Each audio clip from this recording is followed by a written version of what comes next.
Without further ado, let's welcome Rain Hinkle. Rain, this session is all yours. All right. Hello, everybody. Thanks for joining me today. I'm going to share my screen. And if everybody can give me I can see the presentation in the chat, that'll be good. Yay. All right. Cool. The technology gods are shining down on us today. So I want to thank everybody for taking the opportunity to spend your time with me today to talk about something that I'm incredibly passionate about, and that's accessibility and equity in technology. And since this is with ELB, I'm going to have both a technology focus and an instructional design training focus as well. So this is for folks who design training, but it's also for anybody in here that designs technology products, software, hardware, any of that stuff. All right. So this is a lovely picture. I'm in Philadelphia today. So for everybody that was sharing their location, and I see that we have a wonderful, diverse audience on locations today. It was great to see everybody join from all over. And today I really want to kind of plant a seed with everybody to start having self-reflective conversations with yourself as you're navigating through your business and with your teams and the organization itself. Because if you're designing training or solutions that are accessible and equitable, it really leads to a thriving business. So let's say, hey, we're trying to teach a group of people a new way of doing something, so changing behaviors. Or I'm designing a new software, mobile application. If you want to have the most amount of bang for your buck so that people will change those behaviors or people will download, use your app, and not just download it and use it once, but actually use it as part of their general work routine or their life, you really want to make sure that you instill this kind of thought process and design into those things for a thriving business to change those behaviors. And when you build things that everybody can access and use, you're going to be empowering your end users, your workforce, and they're going to be able to work better for you. And your customers are just going to have a better experience at the end of the day. So, some things that I kind of want to have you, Winnie the Pooh, fist on your head, kind of ponder today is why should we be thinking about accessibility and equity from the start? So, I find that often training or technology is implemented, and this kind of thinking is kind of an aftermath of that. And it's much harder to design if you don't think about this from the very beginning, and I'll dive into that a little bit. I want you to ask yourself who can easily use our technology and training? Who can't easily use our technology and training? And how does this impact our business? Now, one of the big things that was noted in here for advertising this webinar, and I want to kind of set the tone in here, that this is not a political discussion. I'm going to clearly define what equity means within the confines of this webinar and how it fits into a business and technology and instructional design. And so any political things, we're going to leave that at the door. So please hold that off for after this webinar, and you can go to YouTube or turn on cable news in your living room and go rabble, rabble, rabble, rabble all you want at that point. That's the time to be able to kind of vent that out and to process those things. And here, please have an open mind, actively listen, and engage in the conversation that will be here. And so please feel free to post those questions in the chat, or if you have thoughts or things, or if you just want to give a nice snap that, hey, I'm echoing that, I really like that thought, please feel free to do that. Alrighty, so equality was a term that was very common. Then we kind of shifted into equity. And again, I'm going to put this into the lens of instructional design and tech business. So equality, for example, would be everybody is getting your training. You made an e-learning, a Beyond video, something along those lines, and you just send it out to everybody. Or in technology, if you've created an app or created a piece of hardware, say a VR headset, for example, and you just send it out to the masses and everybody has the access to it. But you can see for the example here that we gave everybody a bike. That same bike isn't impactful the same across all the folks. So you can think of this as your learner audience. You can think of this as the people who will be buying your product, using your product.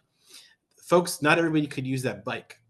But if you think of your instructional design, your training, your products as something that's a little bit more moldable, accessible, and flexible, that tool and that hardware should be able to adapt and be used across multiple scenarios so that everybody can maximize the benefit of this. And you may be thinking in some cases like, hey, I know my target audience for my product.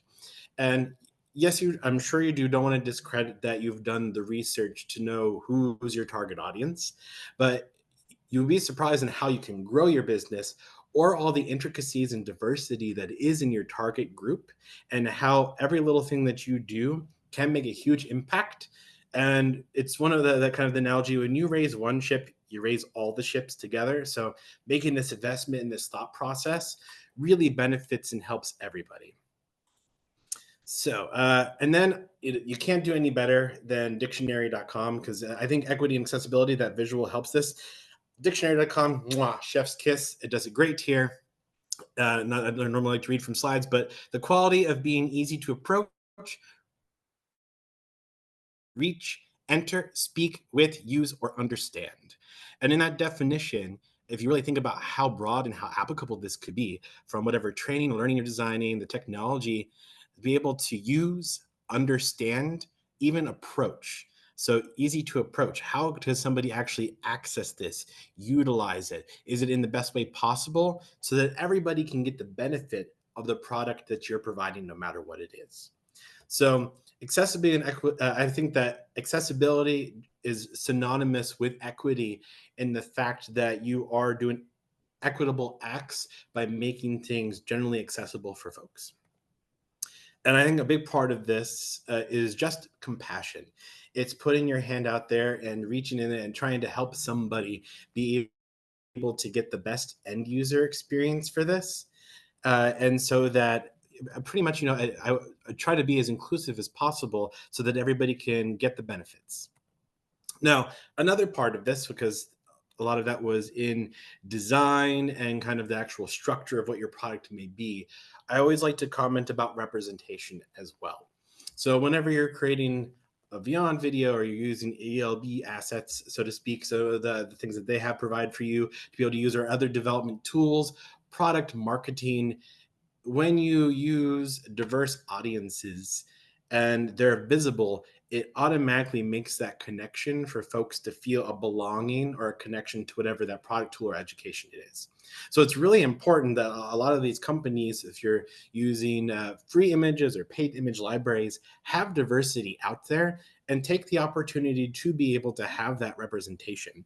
Because just that little bit is having that connection from a human standpoint, if somebody feels seen and that I actually can be part of this, and I'm already, even though I'm trying to engage this from the outside, I can tell whoever created this saw me, sees me, and wants me to be able to use this in the product.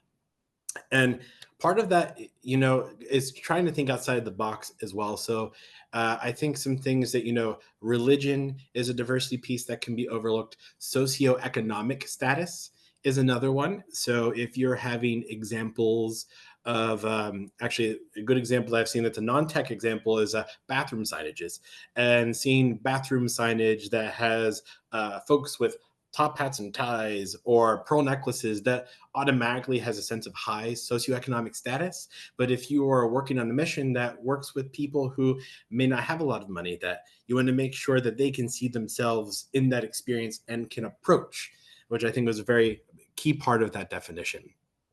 And then LGBTQ plus as well, have to do a shout out at that, making sure that people have the abilities to be able to see themselves into to do that. Are you building solutions and training experiences and products that pull in preferred names, can have the option of pronouns or not, so that people can choose to have that inclusive experience when necessary, or when they feel comfortable able to engage with that? Because the world's diverse. We have a diverse set of people in this chat right now. You never know who's going to be using your product or who's going to be taking your training, and any little difference or experience can really help establish that connection. All right, so I'm going to do a question check-in in here. Do we have any questions that came through, Casey, or does anybody have any questions to ask about any of the content so far? No pressing questions just yet, just a lot of praise and support so far. Wonderful, wonderful. All right, so we'll move on. So Perspective during design and build. So this is kind of, again, whatever product that you're building. So I'm going to go into a couple terms here. Unconscious bias. So unconscious bias is something, it is a human thing that is baked in. And kind of unconscious bias is just kind of the term that's kind of used in this, but I also kind of, it goes back to your fight or flight response, the ability for your mind to be able to take visual information, audio information, not have to see the full thing and to make assumptions. And that's naturally what makes us very adaptable and for us to be able to respond and survive out in the wild. So if you saw, a cheetah coming at you, your brain can instantly see, oh my God, that's a cheetah. It's coming after me. And you do something and you run away, or hopefully not run away. You probably won't have a chance in that case, but hide or something along those lines. But unconscious bias does exist in your day-to-day life and how you make decisions and how you kind of navigate the world. It may help guide you on what street you walk down, on what products you choose to buy, if you want to buy one brand of a TV over another because you had experience or you heard somebody had bad experience with one thing, and you can just make those quick choices. You make them so fast that you don't understand that you make them. They're based around your life experiences, your education, how you were grown up, socioeconomic status, religion, all those different pieces where you grew up in the world. All of that crafts your unconscious bias, and that kind of it forms your personal identity.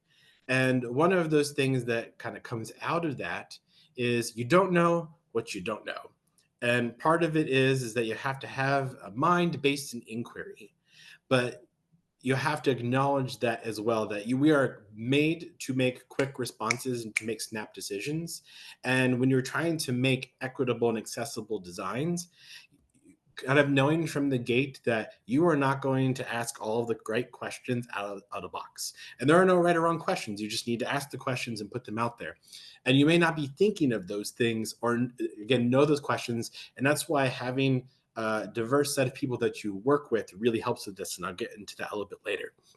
But this is kind of what you need to combat a little bit in when you're thinking of your design of your training, design of your products, on where are my blind spots? Because no matter what, we all have a blind spot that's in there. It's impossible to have the 360 view because the beauty of the world is that there's so many different ways to live your life and experiences, is that you're not going to be able to capture all that. It's impossible.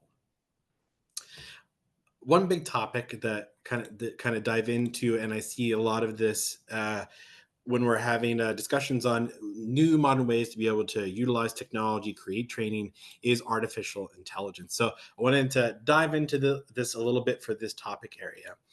And I think, and I don't know if anybody is familiar with the Gartner hype cycle or not, but you can map technology on, especially ones that are very impactful, along this curve. And technically, when a lot of technology kind of comes to be, there could be this huge hype that happens, and that's that technology triggers some new technology, and then you get all this excitement, like this is going to change all of these things. It's going to shake this industry. It's going to change the world. And then once you hit this peak, it starts going down one of my favorite phrases, the trough of disillusionment. And with the trough of disillusionment, it's the learning process of where are there blind spots and holes on this technology, and to kind of move into enlightenment and plateau, which is actually truly understanding the capabilities of that technology and how it can be used and thrive and really truly make meaningful impact. And now, artificial intelligence, I think it could be heavily debated. You could have an entire conversation around where is it at in this. And I think it's kind of around, especially because it's an ever unfolding technology, and especially as it's being developed, we're still probably moving up into that peak, but we're also kind of getting a little bit of that trough of disillusionment in understanding what it truly is, where are the limits on the actual technology itself, ethically, because there's a lot of ethical pieces around this when it comes to where do you source information that gets feed into that, and I'll get into that, or the environmental impact of this, because it does use a lot of environmental resources. But one of the big pieces to understand AI is that they're huge. A lot of these right now they're really big data models, or visual picture models, if you will. And you get a bunch of information. So that any of these AI chatbots, they have a bunch of data, like books, websites, journals, photos and images. Again, we won't get into the ethics of where some of that's sourced because some of it may not be with permission or not, but they're taking that, putting it in this technology, is analyzing that and using that to generate responses. It doesn't have free thought yet, so we are not there. But what that does do is it unconscious bias is baked into the bread of AI. So, a case of example, if your company, because a lot of companies are also making their own custom AI models to be able to use to help streamline workflows, if you give them a set of books and data, anything that's outside of that book and data, it doesn't know. It's a blind spot.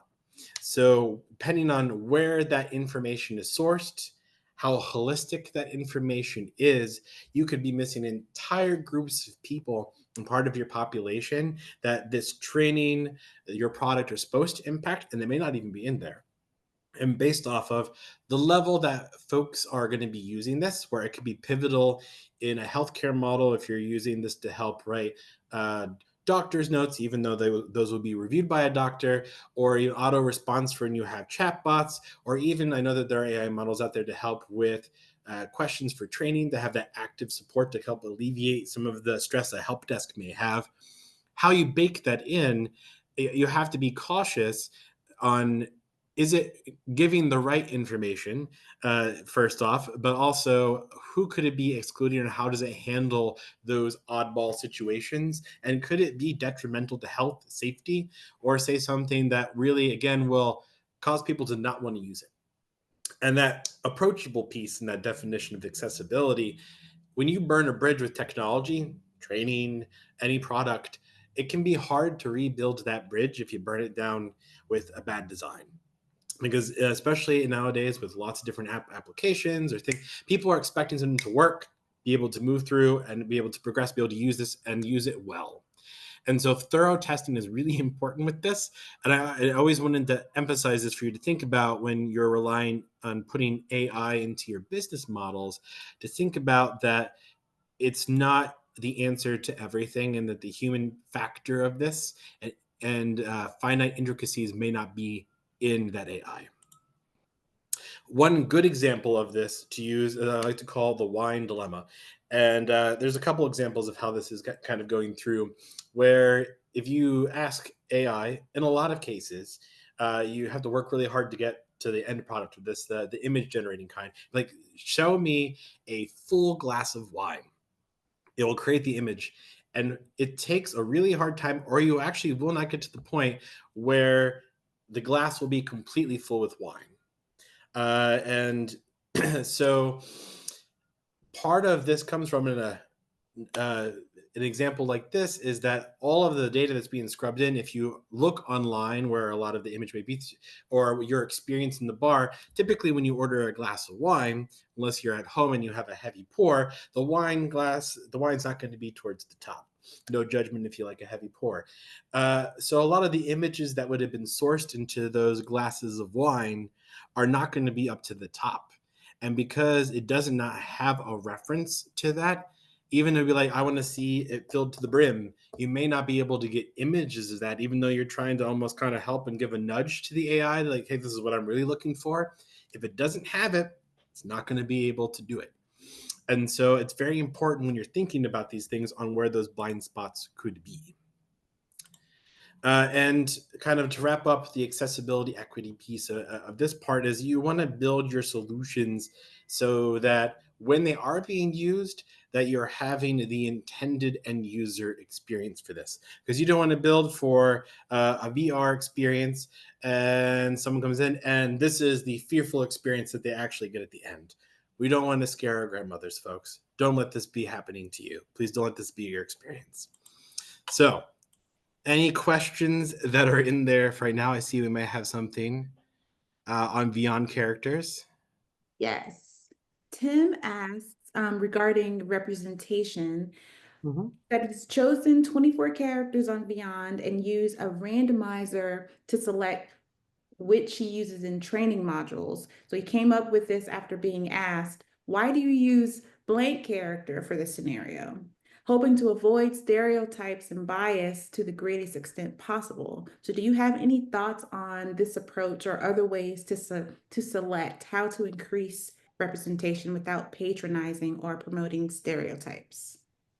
All right. So I think part of the conversation to start with this is that mistakes will happen. And as long as it wasn't purposeful, you have to give yourself grace in the conversation and take all of this as a learning experience. That when you're navigating through this, so I would say that if you're truly using a randomizer, uh, you do want to be mindful on the examples that may come up on the finished product to make sure that there wouldn't necessarily be any uh, politically incorrect things that may be happening with that in particular. And just be kind of mindful. And I think if you generally overall try to use diversity throughout all of your products, then I think it's the intent that matters here. But at the end of the day, actually, and what we'll get into here, this is going to be it's a good way to actually segue into the next section, is to be how are you reviewing the end product and designing with people and not for people. And I'm going to actually kind of put into that to help mitigate the bias. I will give you your answer actually through the slides themselves. But one of the big things I'd say is give yourself some grace and conversation pointing to this. Mistakes happen, they're part of it, and you just take that as a learning moment in time to be like, oh, okay, but this scenario probably shouldn't use this character for that, and move on and move forward from that. And thank folks that bring up that feedback, that we're actually actively listening. A big part of this conversation is acknowledgement that, oh my gosh, I see you, I hear you, we're going to make a change from that. And then based off of kind of the product release or the severity or what that is, you address that either by updating that particular product or making an update as soon as possible based off of wherever that concern may be. But I'll get more into that, Tim. Any more questions or anything? Nope, that's all at this moment.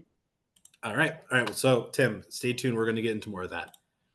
So now let's get into some examples here. Now I do want to focus here that I'm not going to identify any individual products, companies, or anything in these examples unless they're good ones. So in some cases like this one will be a good one to have a discussion around. But if there are problem scenarios, I've generalized them and scrubbed them of any intricacies that would identify a particular business or product to kind of give you the lesson from the experience, but without pointing any fingers. Because again, giving grace to people to be able to have this conversation, and it is a dialogue.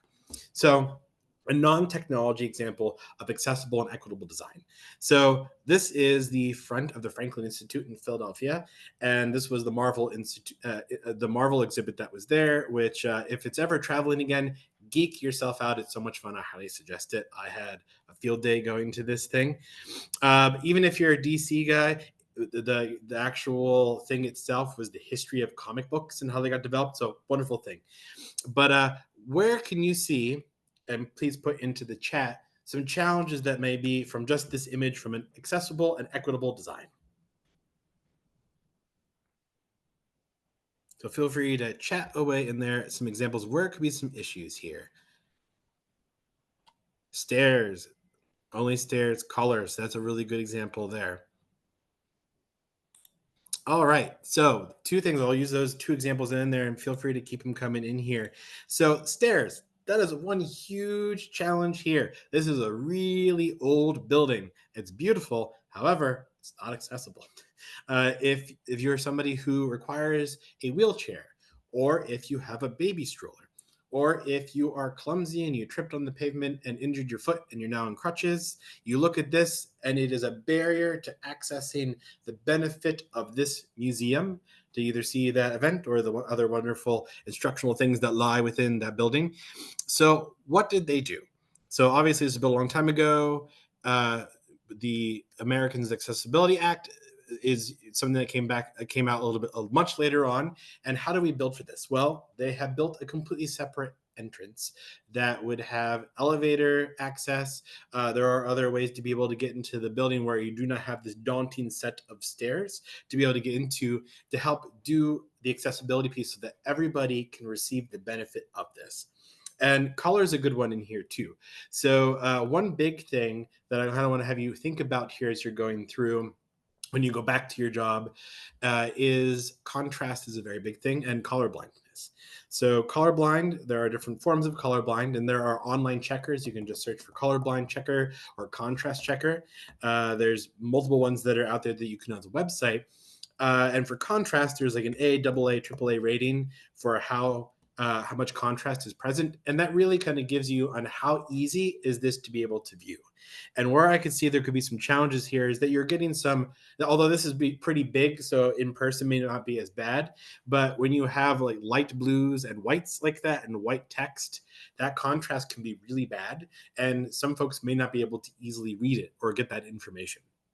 And what I do when like customizing a website, or I suggest this for you even have conversations with your marketing teams. And they're like, "Ooh, we have a new fancy color palette that we're going to use for all of these PDFs or these PowerPoint templates or things like that." Have those run through a contrast checker, and you will be surprised that there will be some color combinations that completely fail.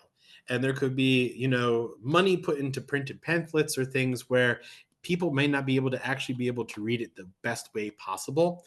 So it's very important to kind of run that through. Now, this also goes into another example I'll get into is when should you start be thinking about these things? The question I asked earlier, you really want to start thinking about this beforehand. Now, it was impossible in this situation because this building was built way beforehand. Or I wouldn't say it was impossible, it's just people weren't asking the accessibility questions back then. But now that we are and we're trying to do this, it's much easier on the forefront before you even start the build, bake it into the design, the accessibility and the equity that's there because it's a lot cheaper than retrofitting something later on, because I'm sure it was a financial endeavor and worth it because it is very helpful to be able to install that elevator.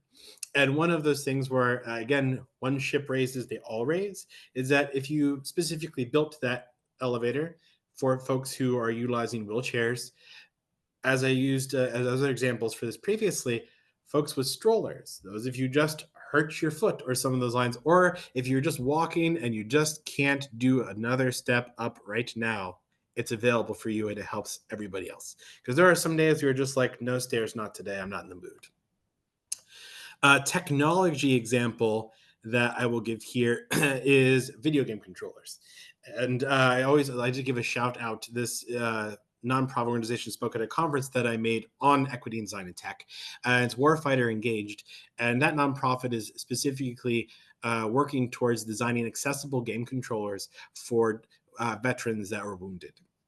And I think that's a very wonderful group of people to be helping support. And that is another a lens of diversity for those who are veterans and how they experience your training, your technology.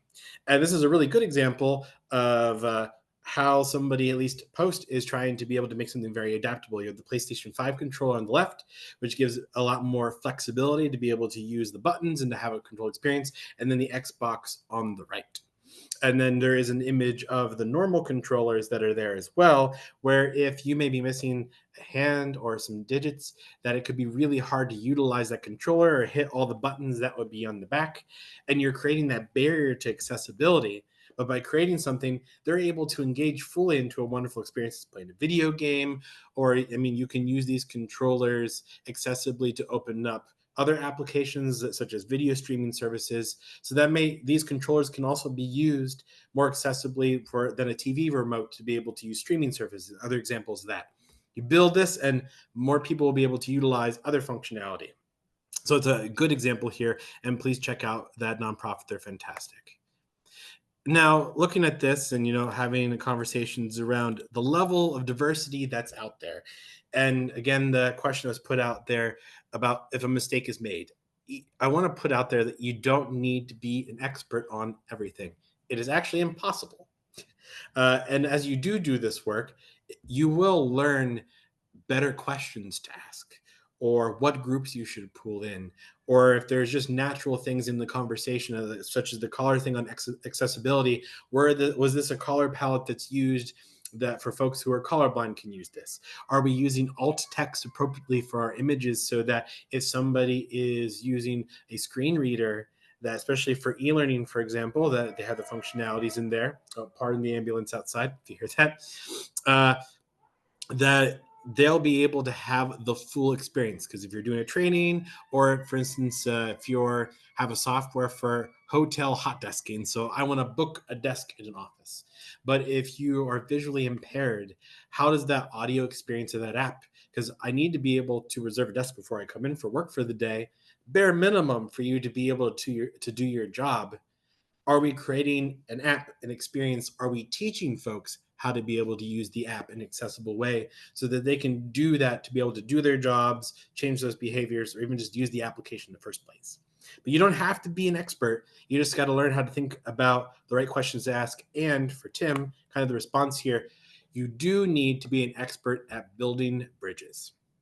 This is the piece. It is the human part of this decision. Nothing that you are building should be designed within a vacuum. It should be a conversation throughout the process with your end users, will be impacted, and then bringing in folks in that you may not have intended to be the end users, but gives you a diverse experience on what could be the impact or usability of that application. Again, we're trying to, in the design of this, take everyone's individual perspectives, add them all together to have that bigger image of that solution. And if you're designing with, not for, part of this is really doing empathy and understanding that I want people to have the best experience possible with this. And you have to actively listen. It happens where folks build things and they get very proud of the product, or they're like, I spent all this time doing this design, it looks really awesome. And then you get feedback, well, that's great, however, I really can't hear very well, and I found that when you were playing those videos, I could barely hear it even with the volume maxed up. And you have to be able to take that constructive feedback and be like, oh, okay, we'll go back, we'll do the edits that we need to be able to do to even the foundation of whatever that product is, to be like, oh, okay, we didn't realize that the way that we designed this, a screen reader has very much confusion on how to access this website or this tool. We might need to revamp this quite a bit, because we'll have folks out there that will need this and will be using this to be able to whatever reap the benefits of this item. So to do this, you really need to include people on those business needs, designs, and testing. And when I say business needs, that initial part. And as an instructional designer, I know sometimes folks in the training field get pulled in towards the end of this, where you're like, oh, all these design decisions were made. It's already in ebb and flow. It's moving through. The go live is going to be a couple months out. Hey, we need you all to create some training for this. It's okay to ask questions, and for the comfort of your own personal company culture, I hope you have a company culture that invites questions. But sometimes you need to push the envelope a little bit. Don't be afraid to ask when you're creating that training, what was the business objective around this? How is this solution actually reaching that? And when you're creating your training, I always, when you're creating especially technology training, you have to understand it from front to end and be able to ask your own questions. Where could problems be for this? You have to know it very well. You're almost your own diverse tester when it comes to this, and create those questions. Start thinking about those and ask those questions back. But then making sure that when the business needs are gathered, especially if you're somebody who works as a business analyst, system analyst, or somebody who is going to be working in a contract to bring on a new software tool, to start bringing in those kind of questions and do the groundwork beforehand. So we want to bring in this hotel desk software where we can book desks, bring in diverse groups to be like, well, what would you need for this? So you have that good comprehensive list of needs from the get-go, that you can maybe be able to weed out products from the first place that just don't even meet that from an equitable and accessible standpoint. And they won't even move on in the process to review for you to be able to get a contract. And that'll make it, that snowball rolls down and benefits people as they kind of move through that. But testing, I find, is one of the best parts to be able to do this.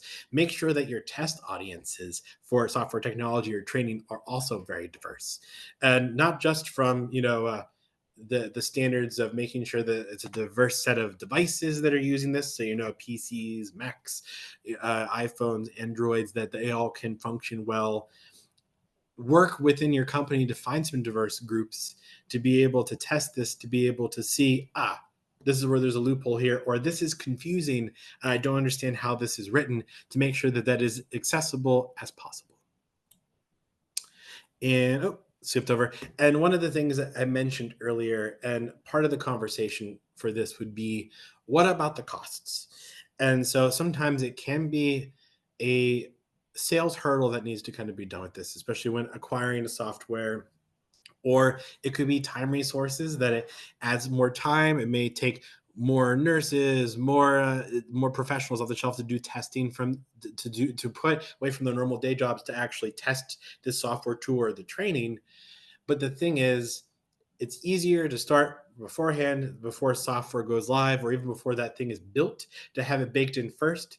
Because if you build something that's not inclusive from the get-go, like the museum, it's a whole lot more expensive to retrofit something on top of that, or to make the adjustments. Or you may have to redo a build, and it extrapolates into a much larger problem than what you would originally think for that particular service. So there may be sometimes a little bit more of a financial kind of allocation at the beginning of this, but it can save you a lot down the long road, and also could increase sales, usability.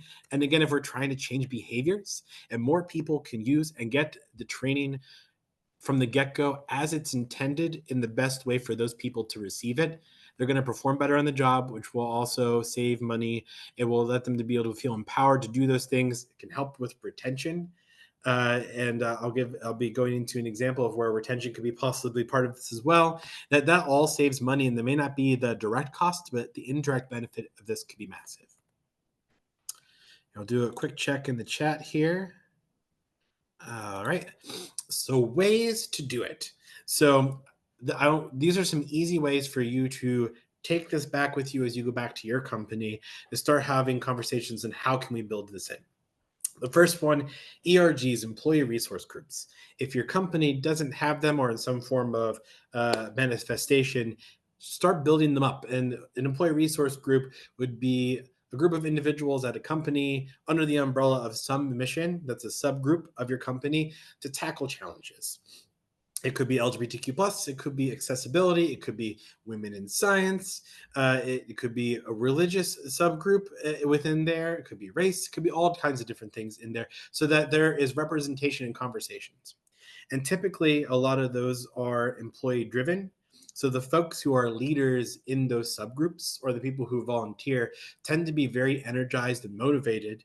Although you do want to prevent burnout from some of those folks, for those champions that are in this. But you're going to have people that want to already be actively engaged.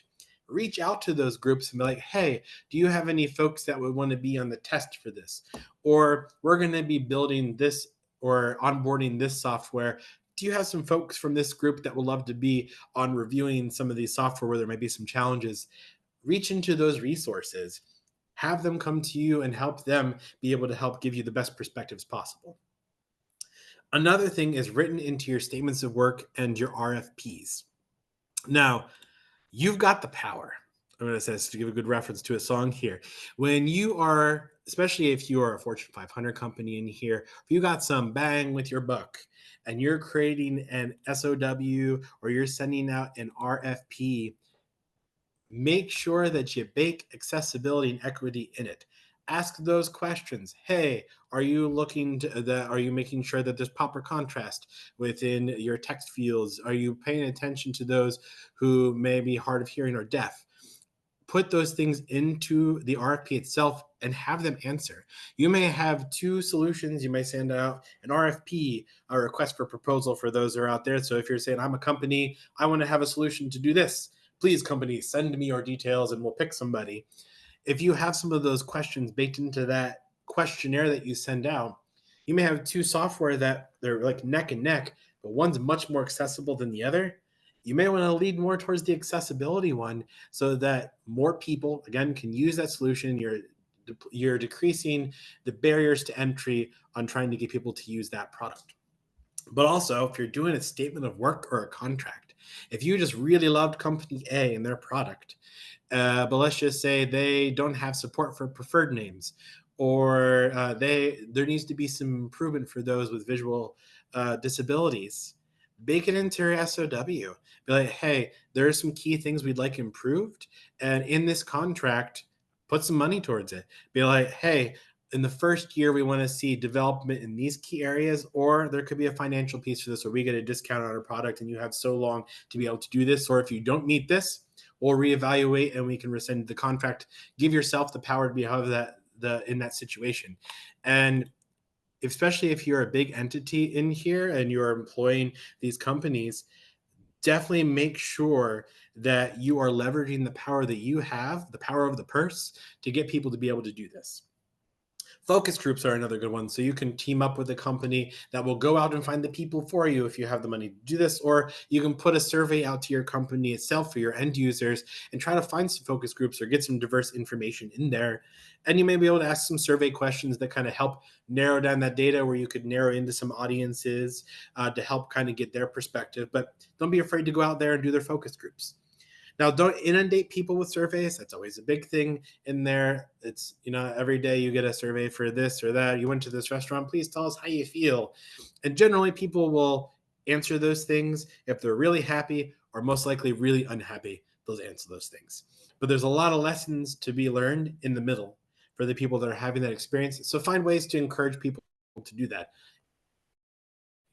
Gift card incentives, different. There's many different ways you can do that, or just encourage folks that, hey, give them the reasoning behind this, the heart of it. That we're trying to make something better for you all, and we need to hear from you to make it better. And tell them what's in it for them, the with them. It's always one of the big things that if you do this, we're going to be employing this software in the next couple of months. It will change how you're going to be doing your day-to-day job. Give it the reality and the gravitas of the situation. We want your feedback so we can build it the best way possible from the get-go. Get those responses. And then reach out to other organizations. There's lots of nonprofits out there that be willing to help you, and that may not, especially if you're a smaller company that may not have any fees, but they're just happy to be able to help consult with you to make things better. And again, to raise all the ships. And so, what I'm going to leave you with for this last piece here is a lesson learned kind of scenario here. And again, I'm not going to say any companies or products in specific here, but kind of give an example of where you can make some incremental change afterwards that can be monumental in different ways. So this is what I'm going to dub the elevator conundrum, and not just waiting for the elevator for 15 minutes because it's really busy on everyone trying to leave the office that day. I'm going to talk about a particular type of technology for elevators called destination dispatch.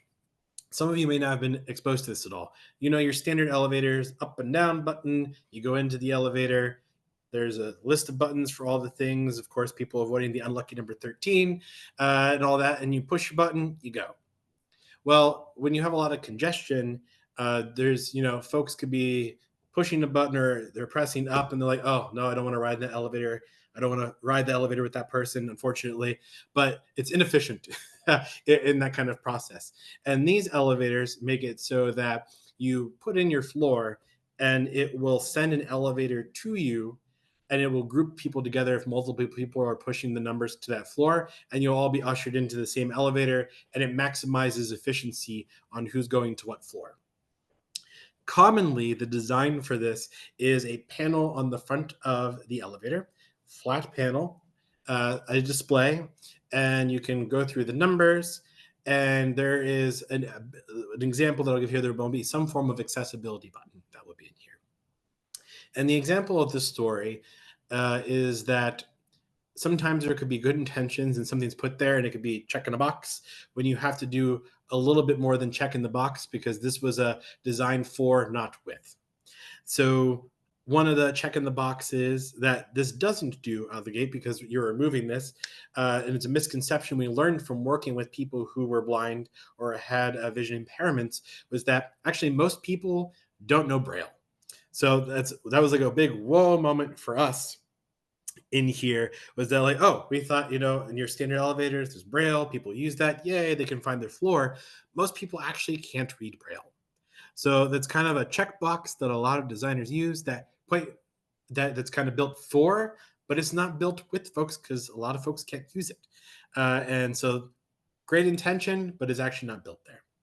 In this case, with a flat screen, and putting yourself in those people's shoes and having that discussion, you push the accessibility button.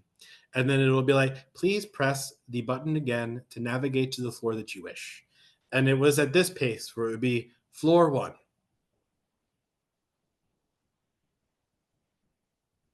floor 2. Now, if you need to go to floor 10, that's going to be quite a long wait for you.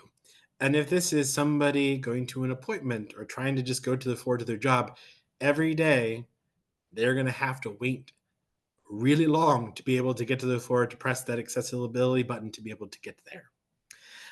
And also, what that does is it impact to everybody around you, which you may be able to have somebody that helps you. But when you're waiting and using the accessibility button, it's using that panel. Other people can be pushing the buttons to be able to use the floors. It kind of locks out that display.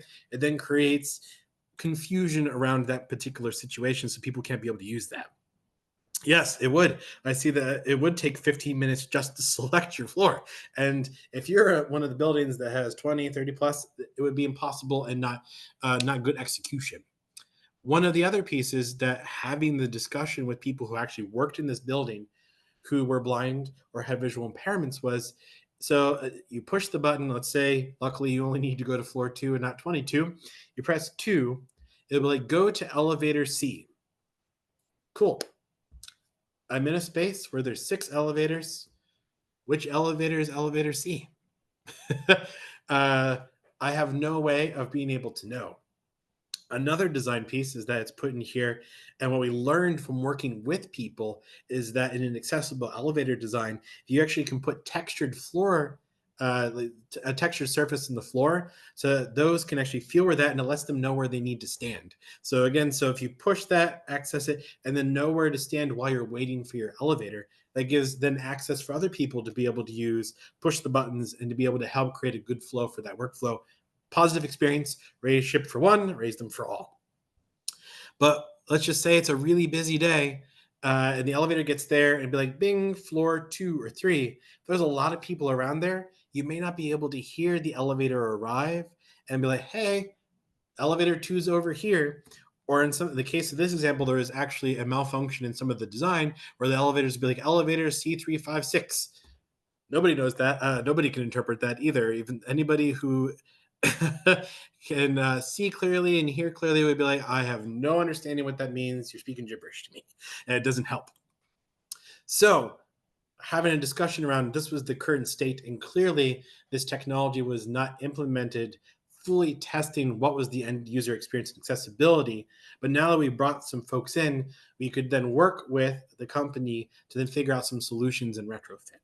And working instead of just by like, oh, here's an accessibility button, it'll do this, and we'll anticipate that it just works. Actually, working with folks, we were able to do some clear solutions, easy solutions, some free, some that do have some build.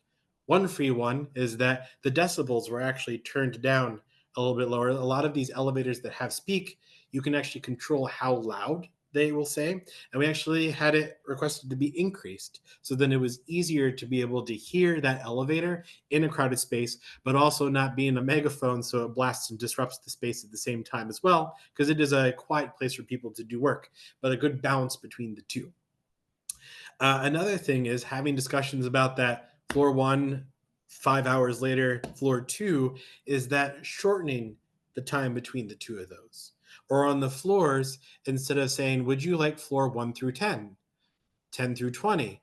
And that helps you have another option to narrow down so you're not waiting to 20. You can skip ahead, or you can have some conversations around that. The other thing is that there's an added security piece that would be put onto this where, let's say, hey, I don't want somebody to go to floor 5 unless they have a badge to access it. You tap your badge. Okay, you tap your badge, but if you can't see, where am I tapping my badge? I don't know where I can actually add the other step. And it creates a challenge if you're training people to use this new technology, marketing the technology to be able to use it. Again, this is somebody just trying to get to their floor to do their job. One of the wins that you could do from this, because you can't just redesign an entire elevator panel, it's something that would need to be thought processed and think about in future iterations, is finding ways to create a add texture. So adding that texture to the floor to know where people can stand, adding a little raised piece where you will tap your badge so somebody could feel where that is. And all these little things wouldn't have been known if we didn't actually work with that group of people that it was impacting, because that it was built for, and again, not with. We actually brought them in, and we can make all these changes. And then now I always like to take this kind of in the image of you drop a ripple and it expands out into the pond. Now in the future, since we brought this up to this elevator company and had these conversations, they can now go back, and when they design their future panels, so from the get-go, they can start thinking of, oh, this doesn't need to be flat, we need to put some texture on this, or we need to increase the texture on the accessibility button so that we know that it's an accessibility button to be able to be used. Thinking about the audio, how they're programmed, and that ripple effect takes place because we were working with those folks, not for pulling them in. So that's kind of an elevator example of where we're currently existing with something and how we can make improvements, but working directly with folks in an example to actually improve. And I guarantee you that, again, it's that unconscious bias. Folks were clearly not thinking about the challenge is of this if you're just using the elevator normal. And you kind of have to be proactive in asking these questions, because there are folks that were utilizing this building every day that were having hurdles and challenges to get to their floor, but they might not have the energy or maybe frustrated to actually say, or they may not even know that there is an option that it could be better or be improved. So being proactive and lending those voices and your ears helps create those more diverse solutions so that everybody can be able to be seen. All right. Thanks, everybody. That's where that's at. I want to open up for any questions, or Casey, if we had any other additional questions. Yes, we actually got two really good ones. Keith says, I find that time is often a bigger issue with my clients instead of a financial cost. Mhm. Often, clients want it in such a short timeline that accessibility is often pushed to version 2. My struggle is that my bandwidth is so low that I can't say confidently when I'll get to version 2 because there are already other projects in question, and the client subject matter experts drop off once version 1 is deployed. How can we emphasize the importance of including accessibility in version 1 while I have momentum and buy-in from clients? So I would say that one of the key things I mentioned earlier, those RFPs and SOWs. Yeah, I think you kind of have to have the discussion inside your building first. That, hey, folks, internally, those who are acquiring the software and tools, this is something we need to think about. And let's have a discussion to have it built in again to those RFPs, into the thought process into the SOWs for this, and this conversations need to happen. Or, show the facts that, hey, folks are saying not round one, round two, but it never gets done, or there are challenges in this case because of capacity that don't get there. Have those conversations. And again, if time, which time is money in some ways, but even with time, I think emphasizing that, again, if you put out something that people can't use, the utilization rates so drastically drop off, or that product that they lose faith in that, and that ripples out. And that putting the value into actually taking the time to be able to do this, or find where those quick wins can be to ask those questions, you kind of have to sneak them in there. And sometimes it is a round two conversation. So, excuse me. So in the elevator, clearly there was a new technology that was being implemented for those elevators. Day one, some of those things couldn't be there, but some of it, you can find the easy ones, like it only takes a couple minutes to change the audio setting to increase the decibels. And then round two, and then trying to hold people accountable. And again, it's trying to change that culture a little bit on, we need to hold that company. And that's why baking it into the statement of work helps, because that means they're contractually obligated to work on that with you. And that kind of helps. And it may take some time to change culturally and making that actually be a goal of those go lives and to have those conversations. Another great question came in from Richard. He says, what are some techniques from a visual design standpoint to create visually dynamic content that's also accessible? A drag Mhm. and drop learning interaction, for example. So There's a lot of information that you can find out there on trying to do accessible design, and some of the tools, for instance, to go aside from the drop down piece here, like PowerPoint. When I was pulling this slide deck together, there was like, hey, there's a bubble that pops up. Do you want to make sure this is accessibly designed? And then a lot of them are utilizing AI and other tools in here to help make those suggestions. So you can start using that a little bit. But it's really doing some research to look into common things on color theory and for color blindness, checking those color schemes for contrast. So going to the website, looking for those. For engagement, when you're trying to think about being engaged, so like a drop down, for example, really think about the usability uh, of the tool and how it's being used, and there may be other ways that it may be presented. So for example, if you're creating a learning that has e-learning and drop down in pieces, but you have folks that may be on the go with their phone, or they may have limited ability to be able to interact with the screen or touch, are you creating other opportunities outside of that for people to take the training in a different way to be able to have access to that? Are you making so another big piece would be are you making those blocks big enough so that they're easy for people to be able to touch and to be able to use? They may have to use a different part of their hand than just their fingertip. So don't be cramming a lot of text into those different pieces and making it chunked better. Or are there different ways where you're trying to make engagement that even if you have like an accessibility version of something that would direct to a different set of questions that are the same, maybe the same questions, but presented in a different way. But you already have the content and how that question is made, but it could be reformatted in a different implementation of that.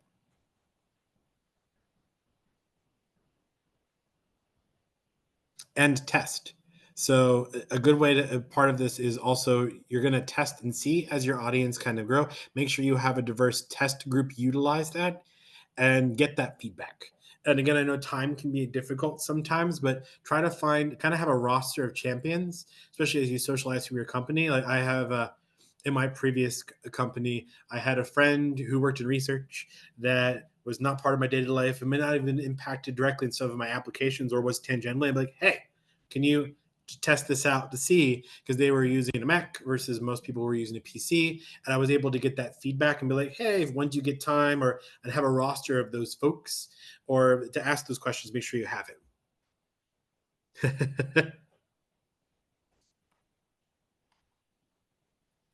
That's great. I think those are all the questions. Alrighty. Well, again, I want to thank everybody for taking the time today. I hope you got a lot of value out of this. And again, go out there, ask these questions, start thinking about these things and engaging with folks to build the best solutions possible. Thank you. Awesome. Thank you so much. This was such a brain expanding presentation. I knew I would walk away thinking about things differently and equality versus equity. I hadn't considered those nuances. So good, so good. Thank you all so much for joining us. Like I said, we'll be sending an email so you can have a recording of this discussion. We really appreciate your time and consideration. Rain, we appreciate your wisdom and your time and expertise as well. We'll see you guys next time. Thank you so much. Bye, everyone.